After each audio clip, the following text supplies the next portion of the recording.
Et donc on met all-in dessus pour essayer de lever. Donc on rencontre différents fonds, ça va assez loin vraiment avec certains fonds. Et finalement ça se fait pas. Donc là c'est un petit peu la douche froide.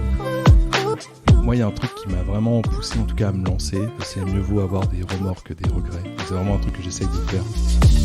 Quand tu fusionnes avec une entreprise que tu connais à peine, tu vas intégrer dans ton équipe des gens que tu connais pas trop, t'as pas spécialement recruté, donc tu sais pas en fait ce que ça va donner. On a du coup intégré aussi un nouvel associé. Il faut retrouver un peu aussi sa place parmi les autres associés. Je suis Pierre L'Hôpitalier, cofondateur de Kaibi, société spécialisée dans le digital et le développement applicatif. Ces 15 dernières années, j'ai eu la chance de rencontrer de nombreux CTOs et talents du monde de l'IT qui le sont devenus. Aujourd'hui, je leur donne la parole et ils nous donnent leur vision.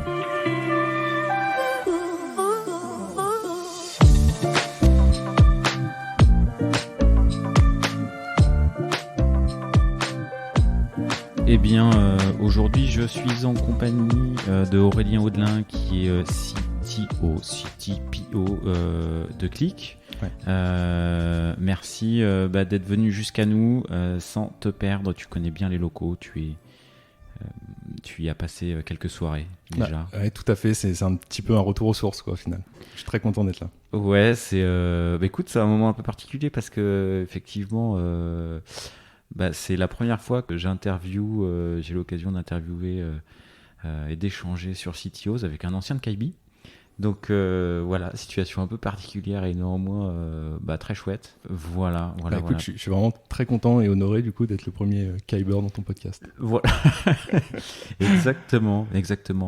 Et effectivement, pour partir dessus, tu as fait un petit passage à Kaibi quelques années. Sur une mission de développement et puis tu vois c'est moi qui décris ton parcours du coup et sur la fin de Kaibi tu nous avais mis un peu dans la confidence dans tes envies d'entrepreneuriat. On peut y revenir un petit peu, c'est une réflexion que tu as au final que tu as mûri sur une année, peut-être plus. On n'était peut-être pas au courant de tout au démarrage, nous. Ouais, c'est vrai que j'ai peut-être pas tout dit tout de suite. Mais effectivement, non, je pense que dans l'idée, c'est ça, c'est à peu près une année. À l'arrivée chez Kaibi, déjà, moi, j'avais l'envie, en fait, d'entreprendre. D'accord, quoi. Ok. Ouais, tu vois, je te dis tout maintenant. C'était un projet, c'était déjà en tête sur du moyen terme, il y avait ces envies-là, quoi. Voilà, après, de là à savoir exactement ce que je voulais faire, ce que je voulais créer, j'en étais très loin encore. Mais effectivement, ça a pris du temps. On pourrait y revenir. Et c'est vrai qu'il y a eu plein d'étapes qui ont fait que, en fait, les planètes se sont un petit peu alignées. Et je me suis dit que c'était le bon moment. Et finalement, je me suis lancé. Et il y a eu plusieurs étapes, quoi. Ouais. C'est vrai que la toute première étape, c'est un peu le point d'entrée, c'est Kotlin. Je pense que tu en as entendu parler. Oui, tu étais un peu le fer de lance. Tu as fait des conférences en interne Kotlin. Kotlin, c'était ton dada, quoi. Ouais, c'était un peu mon dada, ouais. Donc tu ne seras pas étonné si notre application actuellement est codée en Kotlin. Ça m'étonne pas. Voilà, ça t'étonne pas. Non, mais du coup, ça a été le point d'entrée. Ça paraît bête, en fait, d'un langage de finir aujourd'hui à une société, en fait, un produit qui tourne. Mais c'est vrai que ça a été le point d'entrée pour moi. Je me suis juste formé un peu au langage. J'ai essayé de comprendre les avantages, les inconvénients, un peu comme la plupart des développeurs. Et c'est vrai qu'à un moment, en fait, je me suis dit qu'il y avait vraiment quelque chose à faire. On était assez early sur la techno. Elle venait d'être adoptée par Spring en tant que langage officiel pour son framework. Et voilà, je voulais en savoir un peu plus. Je voulais comprendre l'écosystème sur Kotlin, sur le mobile, sur tout ça. Et du coup, je me suis rapproché un peu d'un meet-up sur Paris qui s'appelle le Meet-up Paris Kotlin.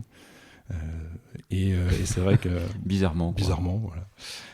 Et c'est vrai que je me suis rapproché du meet-up et hasard, le jour où je suis arrivé, la première fois où je vais au meet-up pour assister à une conférence, le conférencier du coup à ce moment-là parle, et Salomon Brie, je passe d'ailleurs le coucou, Salomon du coup qui présente et qui fait son talk tout simplement.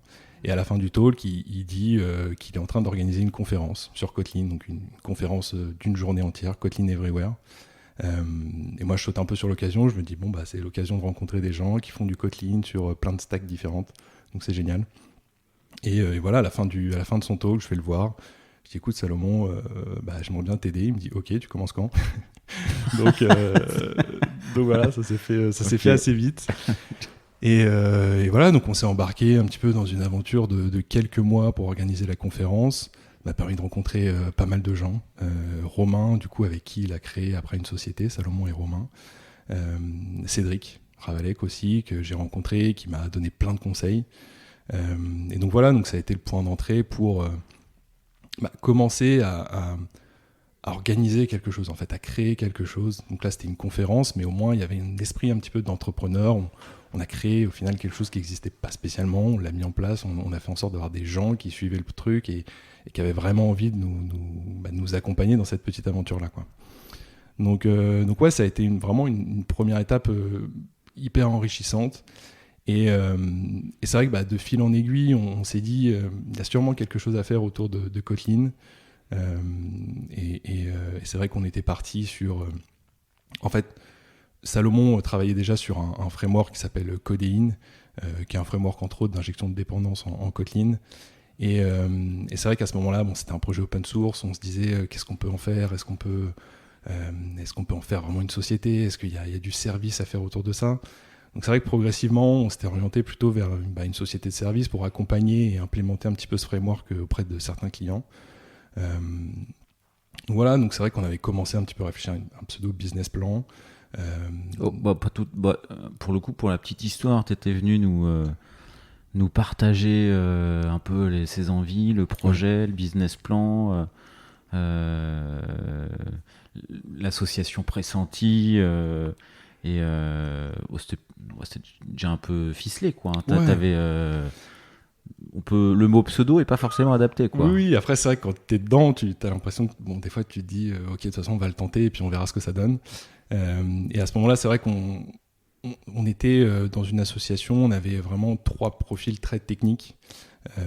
Et moi je m'y retrouvais pas trop parce qu'en fait c'est vrai que j'avais besoin de rester dans la technique et d'être potentiellement, mon objectif c'était d'être CTO déjà d'un projet. C'est vrai qu'en fait Salomon et Romain qui avaient bossé depuis très longtemps déjà sur le framework en lui-même. Alors là tu vois, on rentre dans la partie de l'histoire que je connais pas, quoi. Voilà, c'est ça, c'est un peu ça, ouais. Ok. Et voilà, ils étaient déjà beaucoup plus forts que moi techniquement sur le projet, donc très naturellement ils ont pris le rôle de CTO. Et moi à ce stade je me retrouvais pas dans un rôle plutôt de sales ou un truc comme ça. C'était pas ce que je voulais faire à ce moment-là, quoi. Donc finalement, ça s'est pas fait. Il n'y avait pas de place pour trois techos, quoi. Pas de place pour 3 techos. Surtout quand les 2 autres sont très très très forts. Ouais. Voilà. C'est ça. Alors pour le coup, oui, parce que donc pour la petite histoire, tu as été jusqu'au business plan sur cette volonté de proposer du conseil et de l'expertise autour de Kotlin. Nous, tu étais venu nous pitcher ce truc-là, nous demander des conseils aussi. Les mois passent. Donc, en fait, c'est ces discussions-là qu'il y a eu, quoi. Qui c'est qui les initie? C'est toi qui dis, ouais, non, mais attendez, les gars, comment on va faire? Ouais, c'est ça. C'est eux qui le disent, quoi. Comment ça se passe? Non, mais t'as raison. C'était un sujet qui me travaillait plus moi parce que pour eux, c'était assez naturel en fait ce poste de CTO, surtout pour Salomon qui avait déjà bossé des années sur le framework, donc ça paraissait plutôt évident.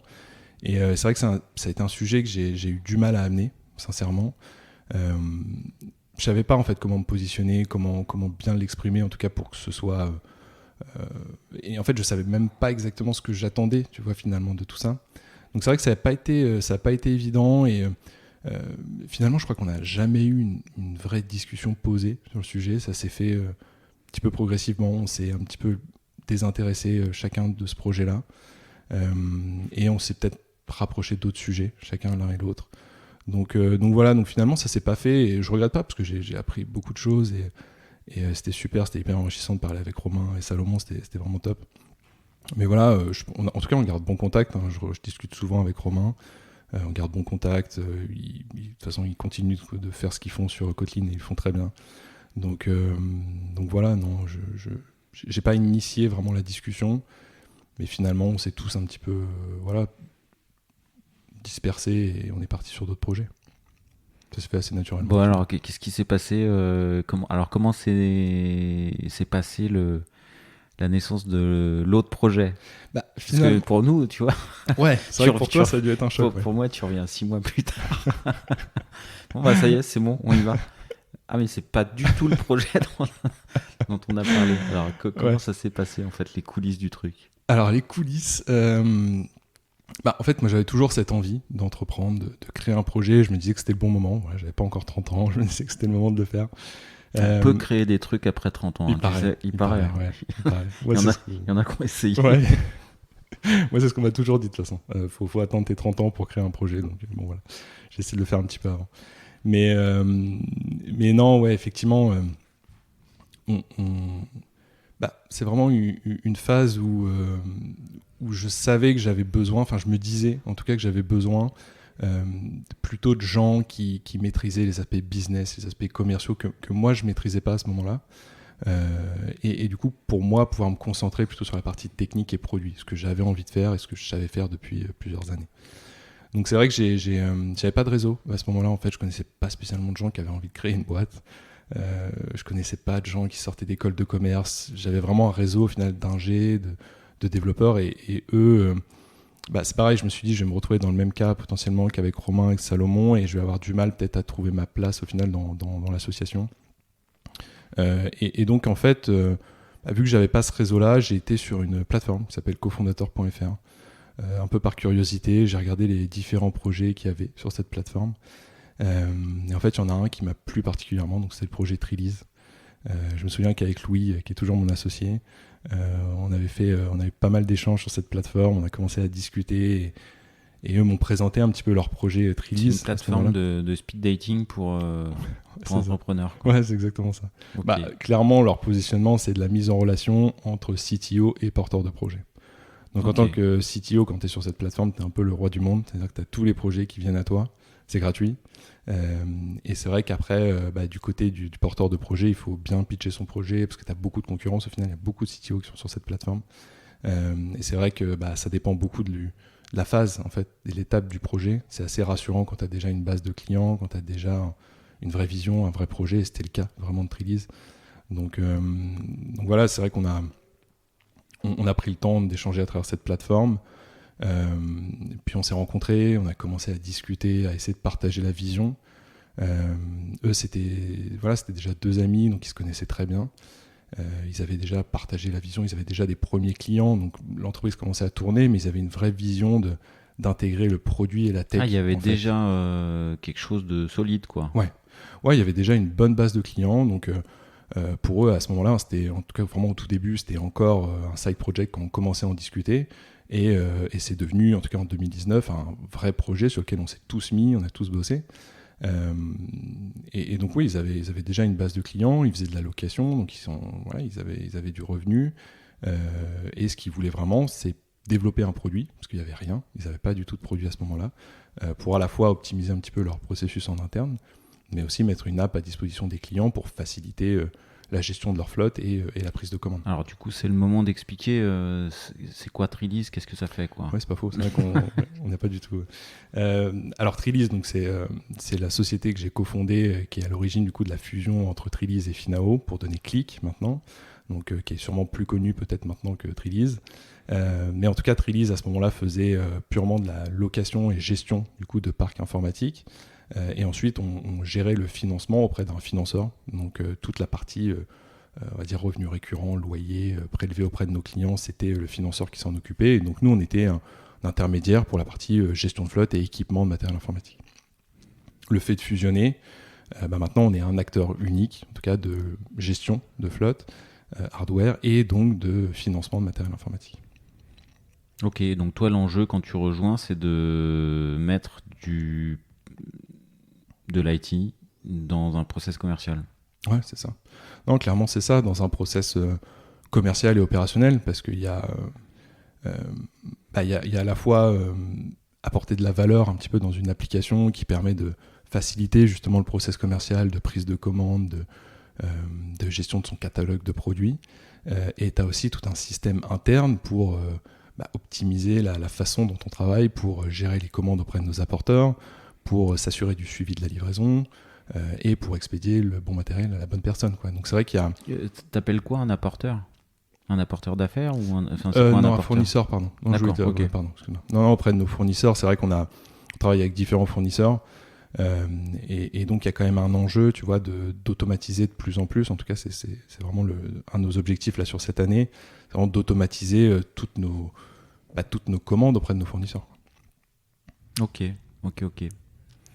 Et donc, du coup, l'enjeu, donc, tes chantiers à T0, c'est automatiser ça, se mettre d'accord sur la vision.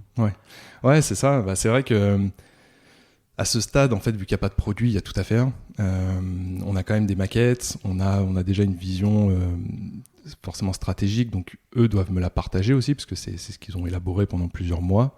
Ils doivent me la partager, on doit se mettre d'accord. Moi, je dois essayer de comprendre si ça correspond à ce que j'ai envie de faire aussi. Et c'est vrai que ça prend un peu de temps pour tout s'aligner, mais en quelques mois, on fait les premières séances de travail ensemble. On définit les maquettes, on définit les fonctionnalités qu'on veut mettre en avant dans notre MVP.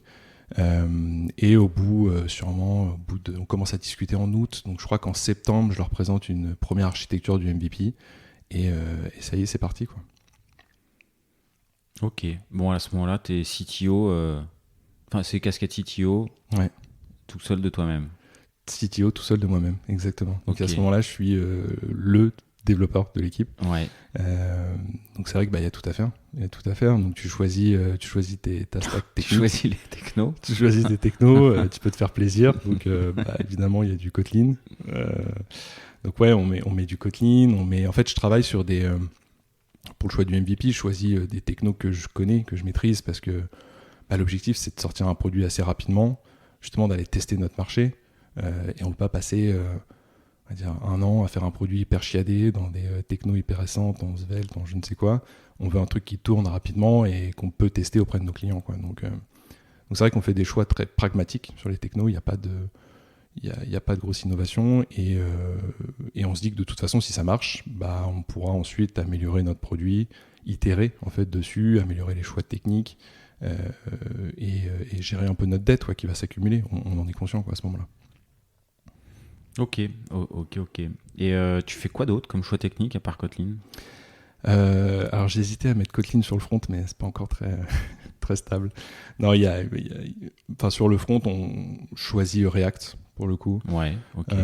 Je choisis React parce que j'en ai déjà un peu fait et surtout je le choisis avec TypeScript, qui est un langage objet, et vu que j'ai quasiment fait de l'objet toute ma vie, je suis pas perdu, quoi. Donc c'est à dire que le front, c'est pas mon point fort. Je suis pas le meilleur et je pense que l'équipe tech pourra en témoigner, même actuellement.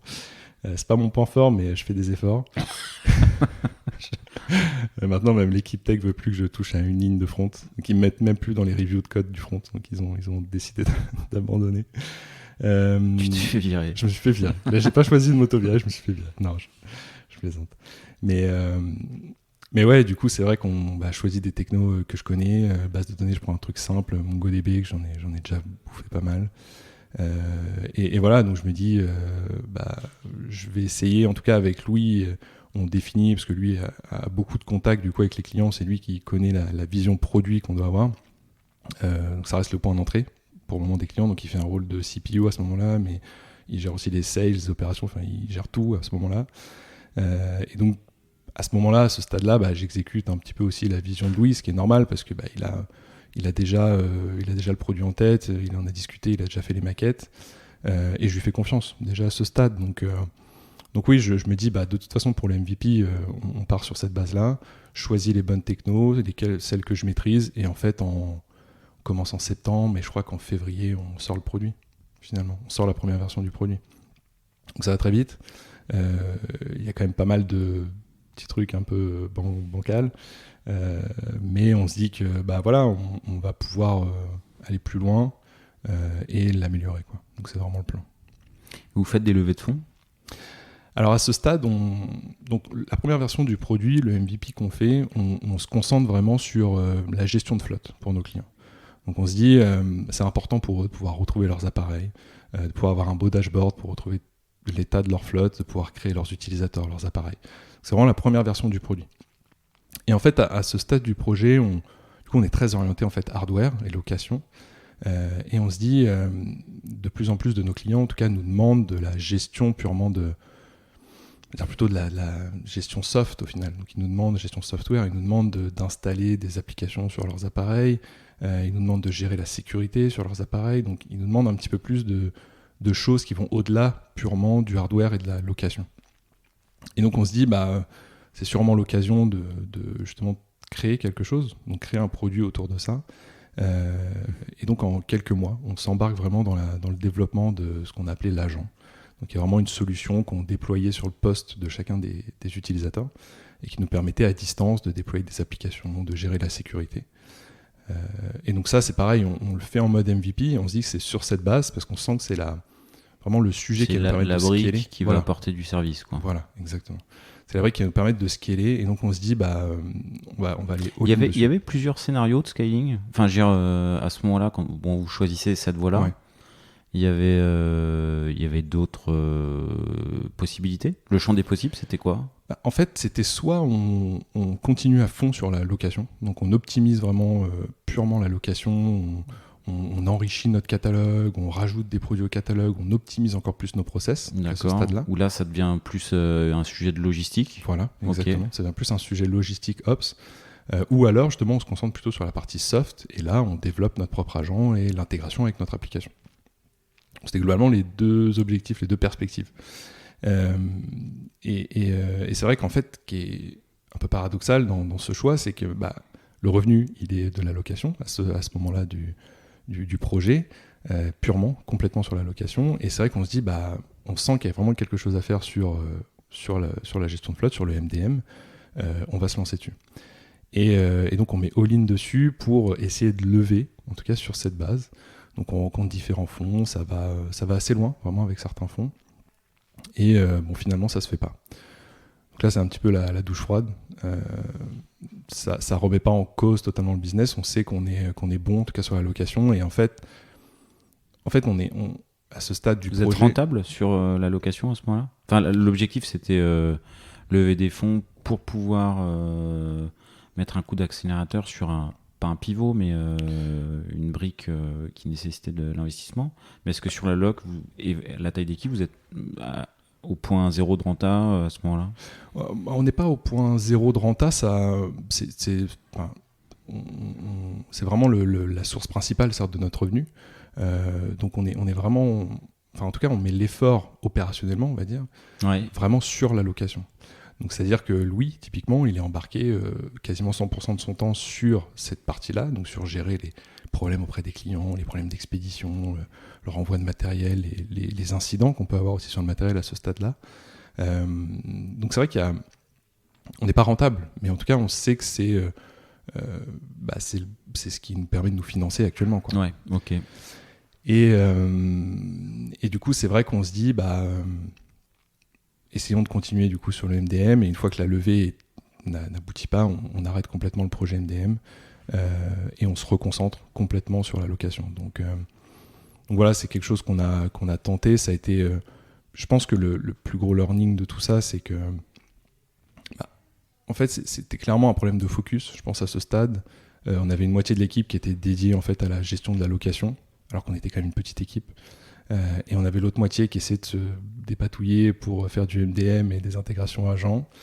Donc voilà, je pense qu'on a vraiment manqué de focus. Ça s'est peut-être ressenti aussi dans nos présentations auprès des investisseurs. Je pense qu'il y a eu beaucoup de questions sur pourquoi vous continuez à faire de la location, en fait, si vous voulez vraiment faire un agent, et inversement, pourquoi si la location ça marche, pourquoi vous vous lancez dans un agent.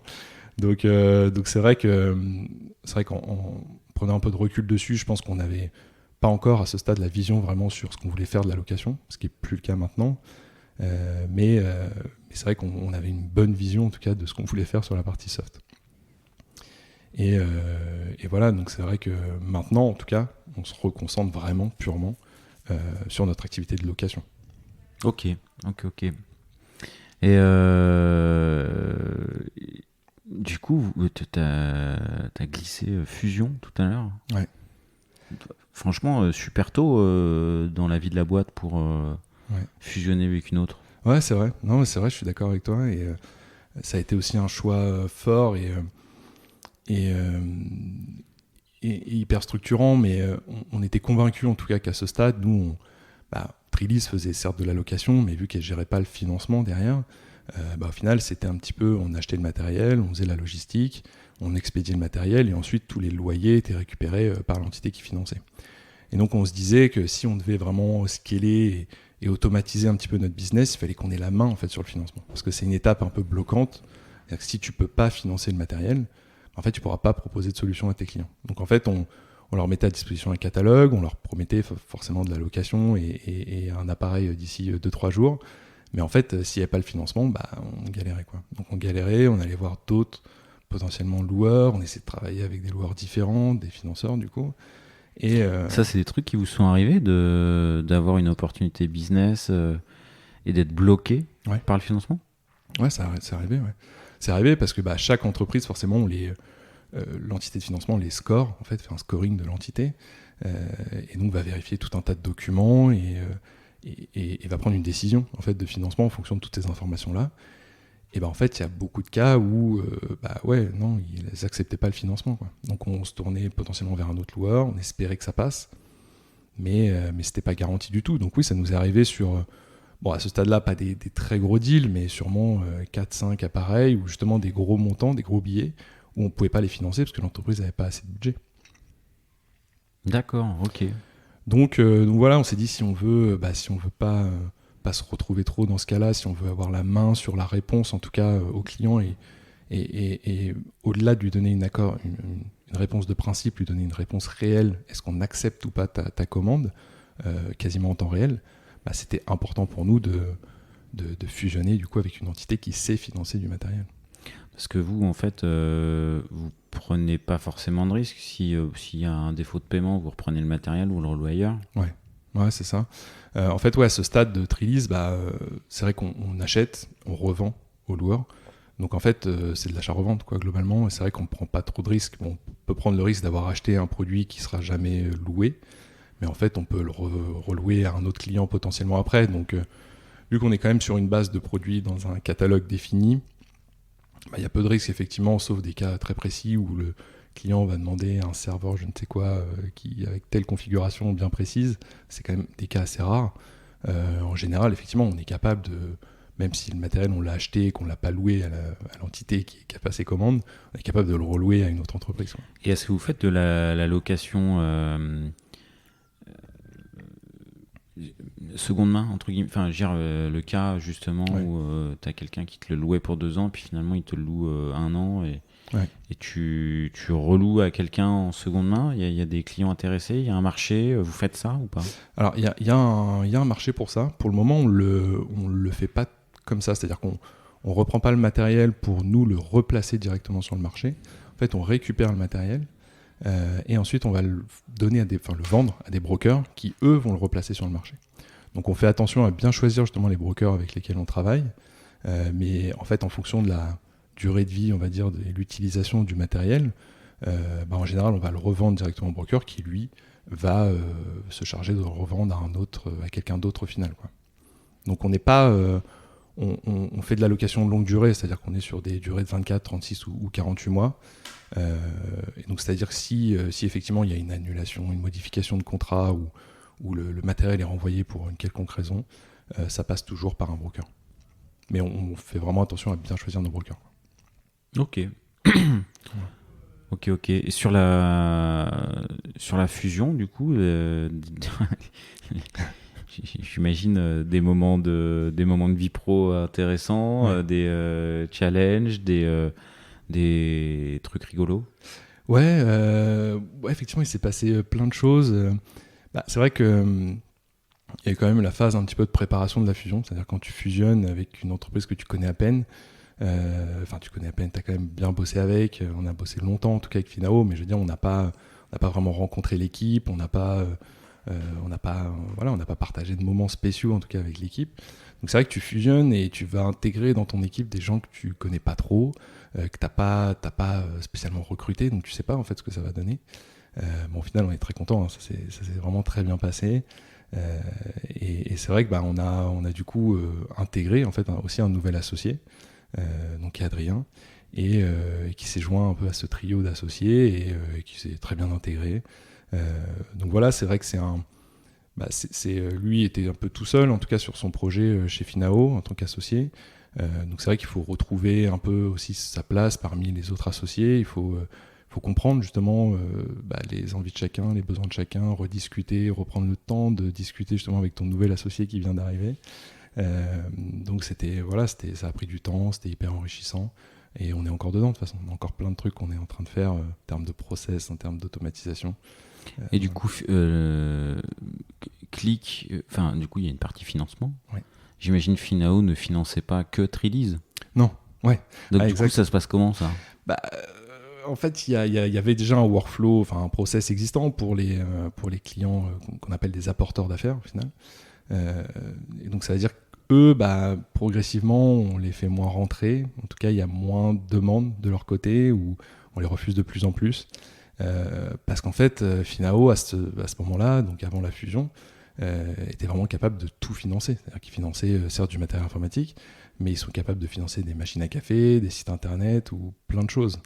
Donc c'est vrai que si on voulait rester en tout cas dans nos process automatisés avec un tunnel de location de matériel informatique, une gestion de flotte, on s'est dit que pour le moment en tout cas, on limitait justement les apporteurs externes et on finançait quasiment uniquement de la production liée au matériel informatique de Click. Ok. Bon, ça c'était bien discuté en amont ou ou c'était pas tout à fait détouré Parce que j'imagine c'est un gros sujet quoi. Ouais, c'était un gros sujet. C'est un descopage fort de la partie Finao historique quoi. C'est vrai qu'il faut... c'est un gros sujet. Bon, Adrien était parfaitement conscient, forcément, avant la fusion. C'était un des sujets avant d'acter vraiment la fusion. Et en fait, c'est vrai que le premier enjeu, c'était de s'aligner sur une vision. C'est-à-dire que Trelease avait sa propre roadmap, sa propre vision en fait, de la location purement. Et Finao, elle, avait sa roadmap financement. Donc, il a vraiment fallu aligner les deux visions, les deux stratégies. Donc oui, ça a pris du temps. Il y a eu beaucoup de discussions, en tout cas, vraiment sur la fusion, sur la stratégie du coup et sur le produit qu'on va proposer à nos clients, quoi. Et vous avez rassemblé les locaux, vous étiez tous au même endroit, vous étiez tous parisiens, comment ça se passe ? Alors, effectivement, dans la fusion, il y a plein de choses qu'il faut prendre en compte et c'est vrai qu'il y a aussi cet aspect locaux qui paraît évident, mais en fait, il y avait des équipes, en tout cas pour Finao, il y avait des équipes en Espagne, il y avait des équipes à Andernos, il y avait le développeur du coup qui était à Rennes, et toute Trelease était à Paris. Donc, qui est toujours à Rennes. Qui est toujours à Rennes, exactement. Ouais. Qui est toujours à Rennes, mais qui vient régulièrement à Paris. Ok. C'est Nicolas ? Ouais, c'est ça, c'est Nicolas.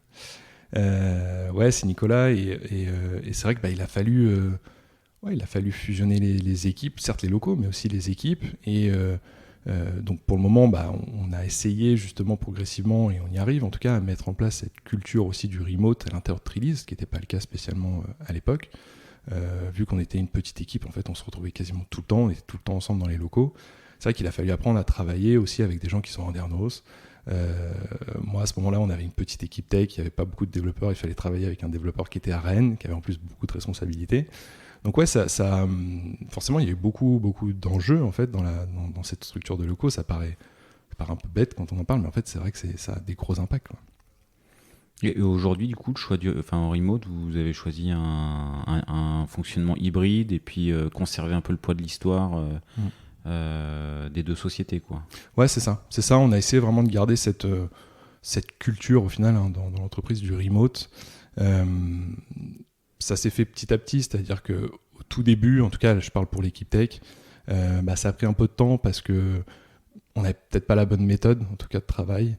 À ce moment-là, tu vois, on était 3 développeurs, je pense, chez Trelease, un seul chez Finao, donc bon, lui, il n'avait pas de méthode spécialement, il était tout seul à bosser sur son projet. Nous, c'est pareil, on avait une méthode un peu approximative. De toute façon, on avançait sur les fonctionnalités.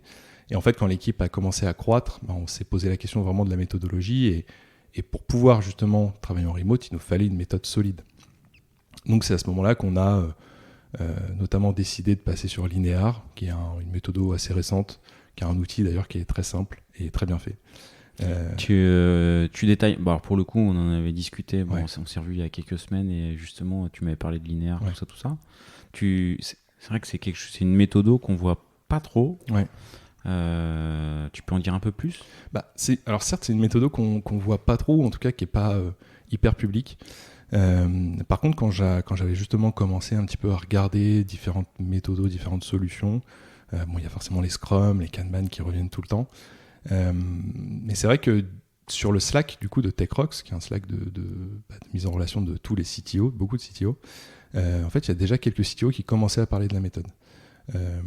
Et donc en cherchant, justement, je suis un peu tombé dessus. Et t'as des noms? Je pense pas, non, non, je crois pas. On retrouvera. Ouais, j'essaierai de retrouver le Slack. J'en ai reçu quand même quelques-uns de la communauté TechRox, donc. C'est marrant. Bah ouais, j'essaierai de retrouver des noms. Je te dénoncerai. Enfin, je les dénoncerai. Et donc voilà, donc c'est vrai que j'ai un peu regardé, ce que ça donnait globalement cette méthode. Et en fait, ce qui m'a rassuré, c'est que leur outil est vraiment bien fait.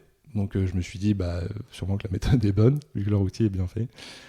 Et c'est vraiment le cas, en tout cas, l'outil est accompagné vraiment d'une méthodologie assez claire, mais customisable facilement pour les besoins justement d'une petite boîte. Quand tu dis l'outil, ça se matérialise comment, l'outil? L'outil Linear, c'est une petite application, à la fois mobile, web et desktop. Donc il y a vraiment tous les supports. C'est une application qui est simple, mais elle est vraiment bien faite, quoi. Et pour les développeurs, il y a une expérience, en tout cas du développeur sur l'outil qui est incroyable. C'est-à-dire que on adore faire ça, mais tu peux naviguer avec ton clavier sur absolument tout. Tu as des raccourcis pour créer des issues très simplement, pour les affecter à tes utilisateurs, pour créer des labels. Enfin, l'expérience, c'est vraiment incroyable, quoi. Donc l'outil en lui-même est super bien fait. Et donc on s'est penché sur la méthode. Et ça a été adopté très vite, en fait. C'est-à-dire que les équipes se sont senties bien. Le workflow était simple, c'est-à-dire qu'il y a un workflow très clair entre le... C'est quoi le workflow? Enfin, si on rentre un peu dans le détail. Ouais, en gros, on a un backlog, ça, ce qui est assez classique d'issue. D'ailleurs, ils sont un petit peu sur un principe de backlog qui va s'auto-cleaner. Donc, c'est-à-dire que tous les 3 ou 6 mois, tous les tickets qui n'ont pas évolué depuis sur ton backlog, ils sont supprimés, enfin, ils sont archivés automatiquement. Donc, c'est vrai que tu peux te dire au début, mais je vais créer des trucs qui vont disparaître et je vais oublier de les faire dans mon app. Et en fait, leur postulat que je partage, c'est qu'en fait... C'est le garbage collector de la méthodo, quoi. C'est exactement ça, c'est le garbage collector de la méthode. Mais non, c'est plutôt malin, parce qu'en fait, c'est vrai que si un sujet, pour moi en tout cas, et c'est leur postulat, si un sujet est vraiment important et que tu dois vraiment l'intégrer à ton application, il reviendra. Donc c'est ce qu'il propose, c'est-à-dire qu'il reviendra sous la forme d'une nouvelle issue. Et donc, tu n'auras pas à chercher dans un backlog qui fait 154 issues, voire plus, pour essayer de retrouver le ticket que tu as créé il y a 3 ans, quoi. Donc voilà, c'est pertinent, sachant que le produit évolue et que forcément les besoins évoluent aussi avec le produit. Donc moi, je trouve que c'est bien, en fait, d'avoir un backlog plutôt clean. En tout cas, ça nous aide beaucoup. Ok, d'autres choses? Ouais, du coup, une fois que tu as ton backlog, donc... c'est une méthode qui ne veut pas s'appeler agile, mais ça reste une méthodologie, en tout cas qui reprend beaucoup de concepts, même si eux se disent pas méthode vraiment agile. Mais tu vois, plutôt que de sprint, on parle de cycle. Bon, c'est quasiment la même chose, c'est-à-dire que c'est une période de 2 semaines dans laquelle on va définir un scope en fait, de toutes nos issues. Et donc voilà, en fait, la différence peut-être avec Scrum ou des sprints, c'est qu'au bout de ces 2 semaines, on ne sprinte pas pour aller mettre en production. Au contraire, c'est plus une sorte d'habitude, quoi, mettre en place une routine de travail. Et donc être capable de se dire, en 2 semaines, je sais que mon équipe est capable de traiter un certain nombre de tickets.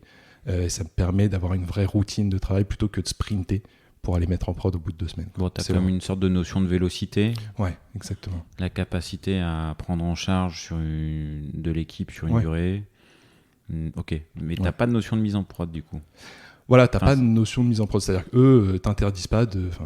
Après, c'est une méthode, tu en fais un peu ce que tu veux, mais ils t'interdisent pas de mettre en prod au beau milieu du cycle. En fait, c'est vraiment pas lié à la fin de ton cycle ou la fin de ton sprint. D'accord, ok. Voilà. Donc ça t'autorise à avoir une CI/CD performante qui button, tu déploies 50 fois par jour si tu veux. Ouais, exactement. Ouais, c'est ça. Tu peux vraiment, tu peux vraiment mettre ça en place. Et après, juste sur le workflow, effectivement, après c'est très lié à tes revues de code, donc tes PR qui vont être sur GitHub directement, une intégration qui est vraiment bien faite. Donc en fait, ton ticket passe, tu le mets en to-do, il passe automatiquement en in progress quand la PR est créée, puis en in review quand il y a une review, et puis en done quand la PR est close. Donc Donc c'est vrai que le process est fluide et en tout cas bien intégré aux autres outils de développement. Donc c'est vraiment top. Est-ce que c'est une méthode que tu as choisie par rapport à un stage de développement de la boîte ou est-ce que c'est une méthode que tu peux projeter dans la durée ? En fait, c'est une très bonne question parce que je me la suis posée vraiment au moment de la choisir. Je me suis dit, est-ce que c'est une méthode qui est pérenne et qu'on va pouvoir réutiliser si on fait x10 sur l'équipe, hein, je dis n'importe quoi.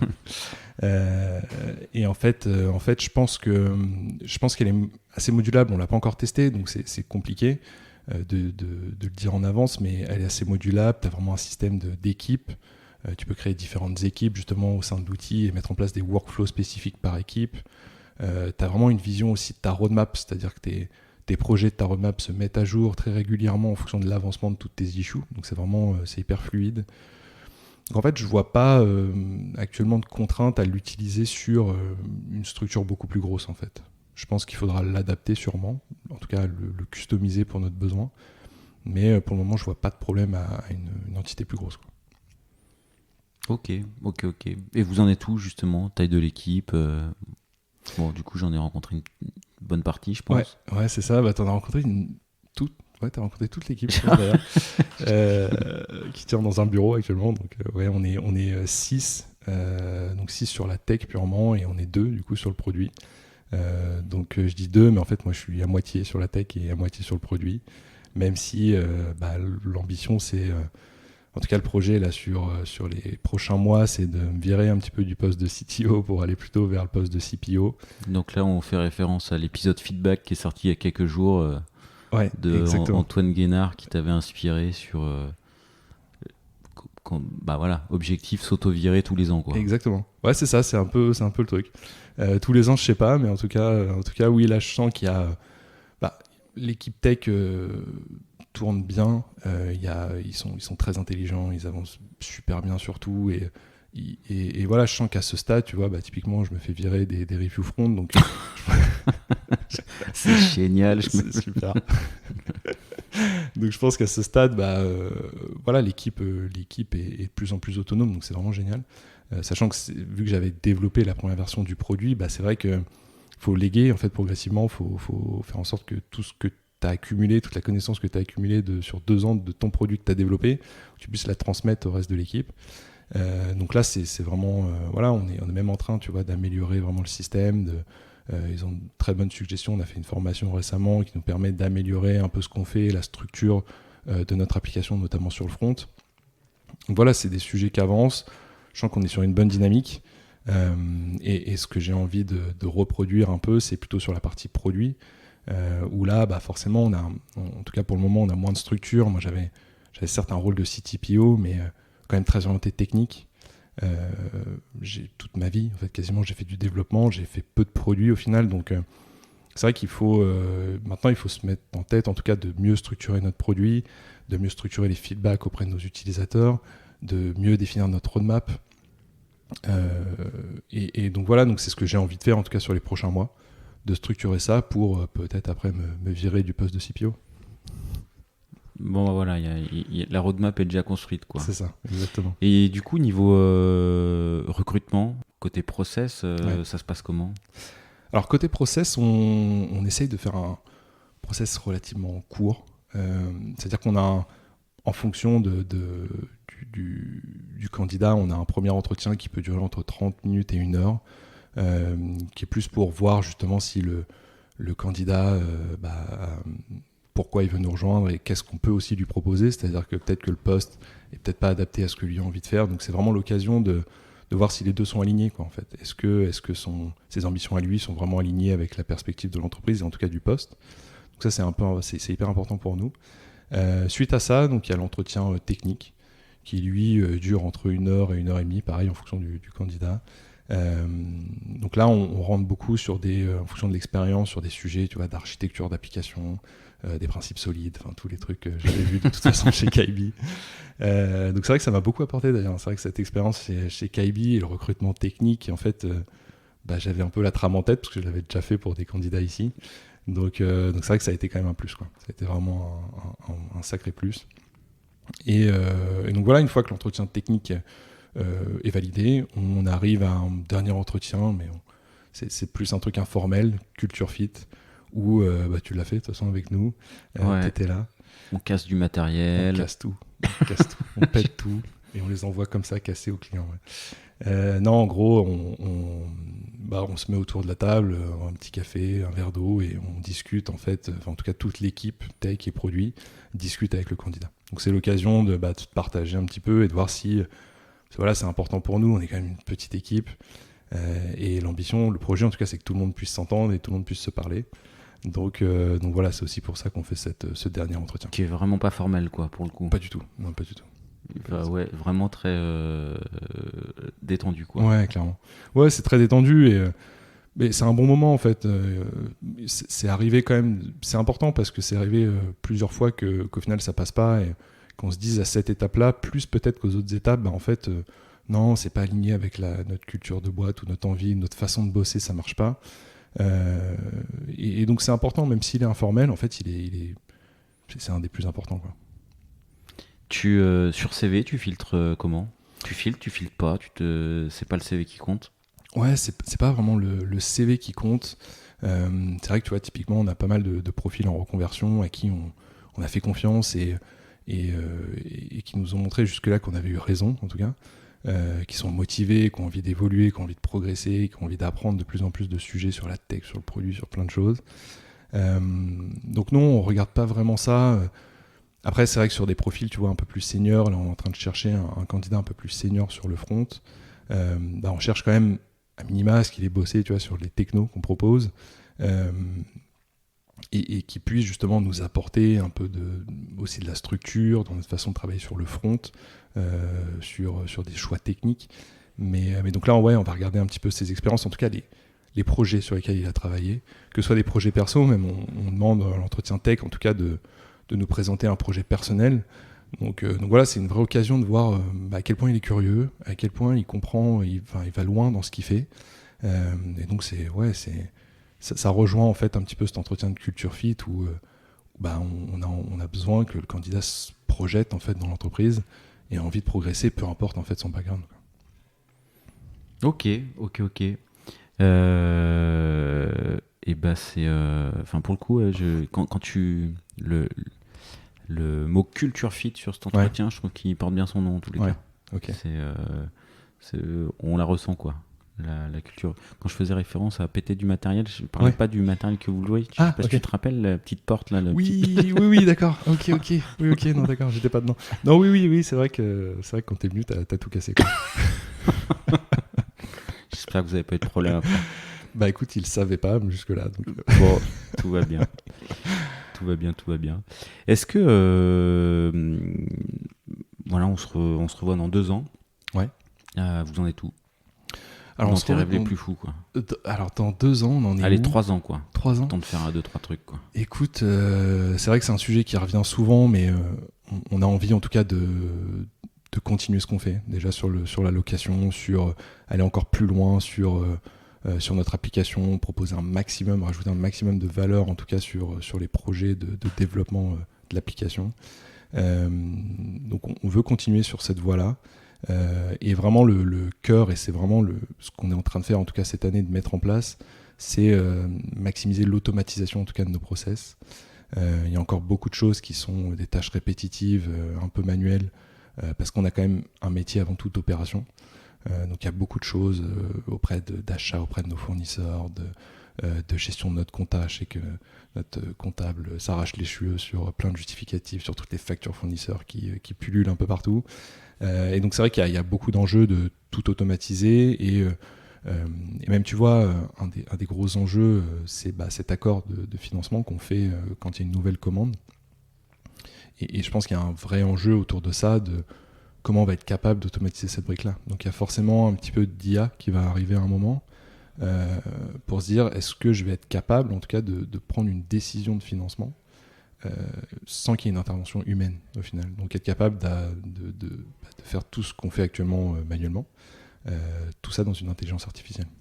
Donc ouais, je pense que c'est un vrai enjeu. Aujourd'hui, vous refusez, je me rends pas compte, pourcentage de dossiers refusés. En fait, ça va pas être énorme? Non, c'est pas énorme, et je l'ai pas en tête pour être honnête, mais en fait, il y a toujours un premier filtre, une sorte de pré-scoring qu'on fait en amont pour s'assurer que c'est pas un escroc, tout simplement, l'entité, et ça nous est arrivé. Donc on a eu des cas. Ouais, on a eu des cas. Ouais. On a eu des cas où on a même envoyé du matériel et on n'a jamais eu la trace du matériel, donc on ne sait pas où il est arrivé. Plus de nouvelles, en tout cas, de la personne. Donc oui, il y a eu quelques cas, bien sûr. Avec le scoring, on s'améliore aussi, on essaye d'en avoir de moins en moins, mais c'est déjà arrivé, ouais, c'est déjà arrivé. Donc il y a quand même cette phase de pré-scoring où justement on identifie un petit peu tout ça, et donc si l'entité répond pas un peu aux critères de financement au global, on la crée pas, en fait on crée pas de compte dans son système, c'est-à-dire qu'elle peut pas passer de commande. Le seul point d'entrée actuellement pour pouvoir passer une commande, c'est justement d'être dans notre système, donc d'être dans l'application. Et ce qui veut dire que du coup, si l'entité n'est pas finançable, on va dire, on ne lui crée pas de compte. Et donc oui, on a peu de cas où on refuse un dossier parce qu'en fait, l'entreprise a déjà été pré-scorée au final. Pré-approuvée, quoi. Ok, bon, l'IA se propage, quoi. Ouais, l'IA se propage, c'est un vrai... Vous utilisez, vous, un peu...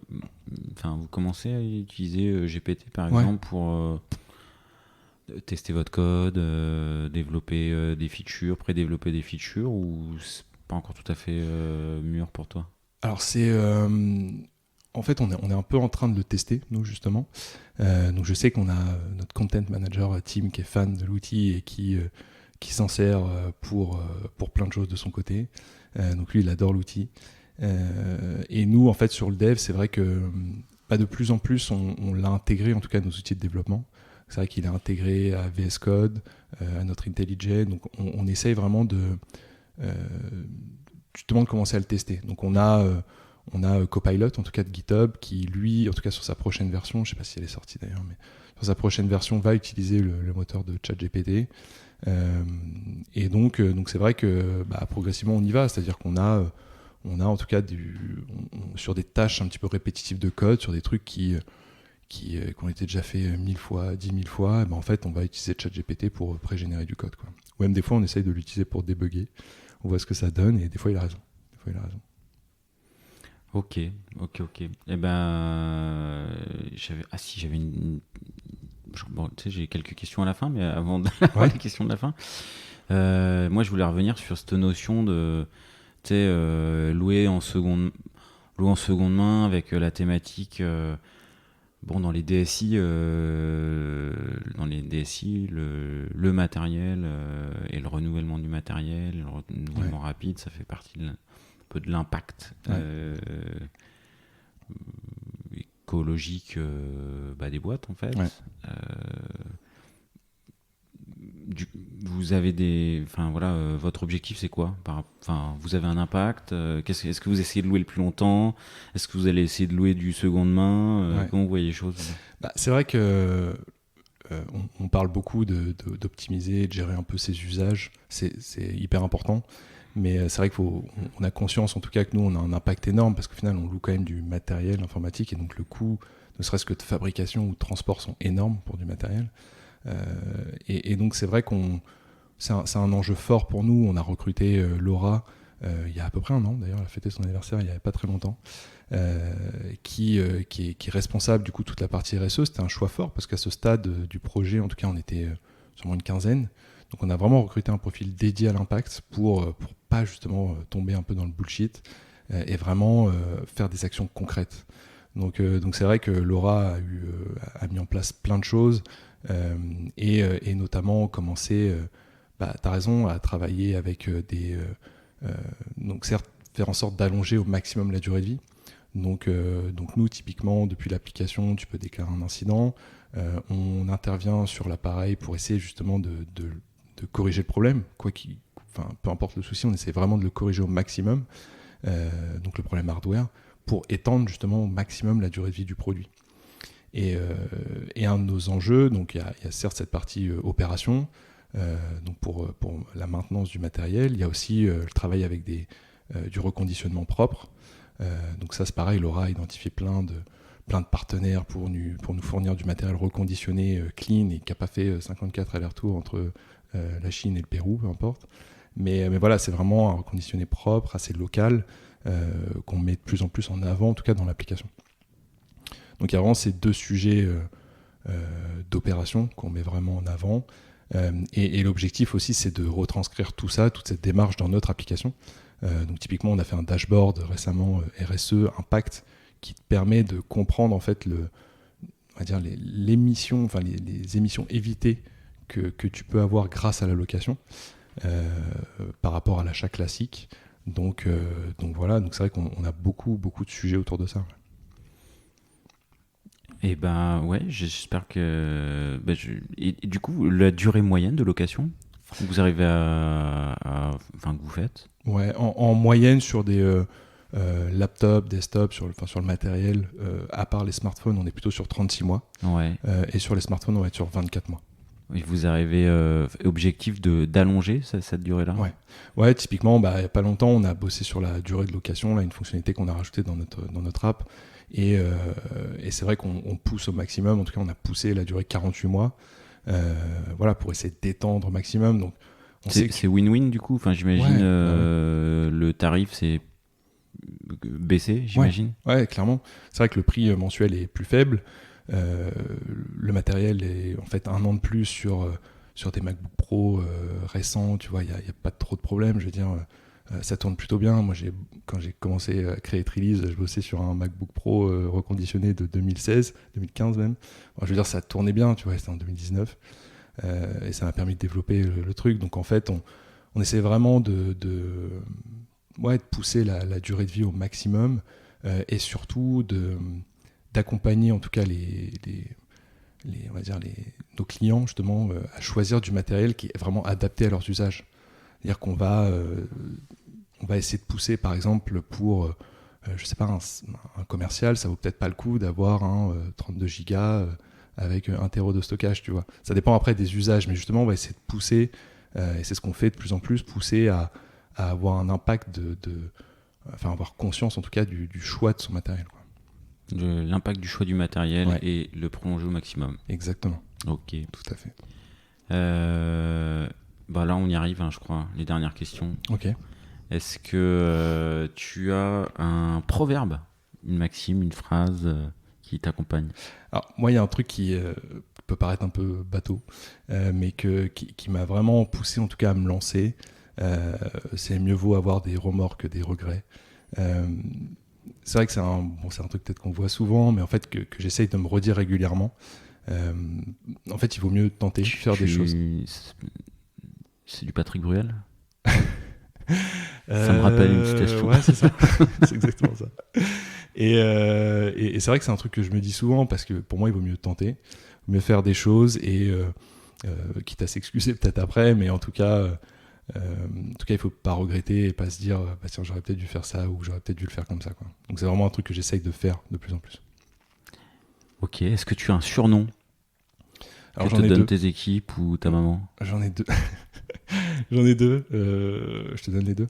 Ouais, je te donne les deux. Écoute, j'en ai un qui me tient à cœur parce qu'il est très vieux et je ne sais absolument pas pourquoi il est là.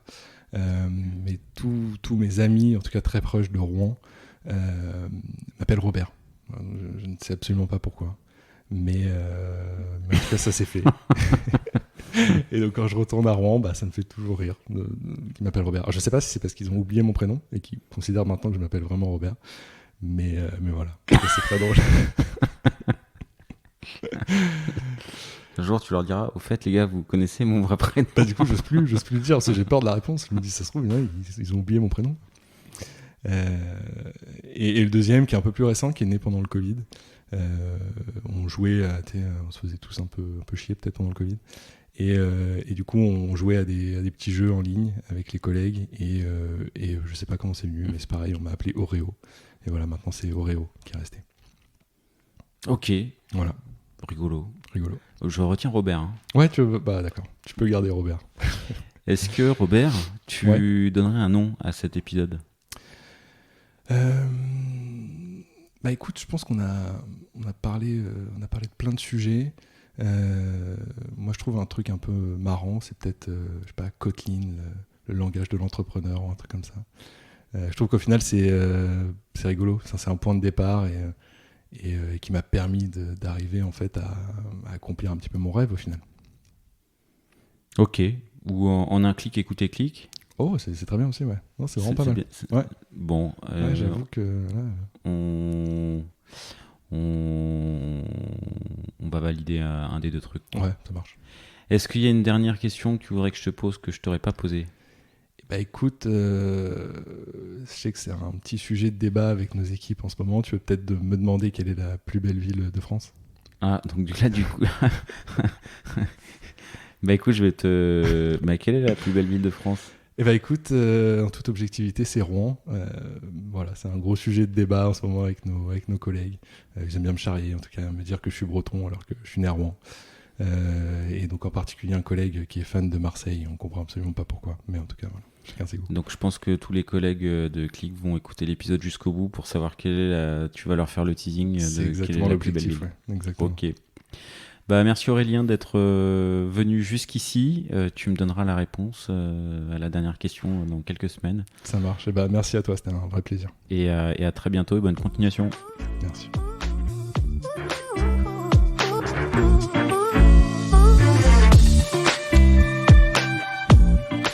L'épisode est terminé, j'espère qu'il vous a plu et si c'est le cas, c'est le moment de prendre 2 ou 3 secondes de plus pour 2 ou 3 clics. Un petit clic pour un pouce bleu ou un petit clic pour un partage aux copains ou un petit clic pour vous abonner et ne pas rater le prochain épisode. À très bientôt.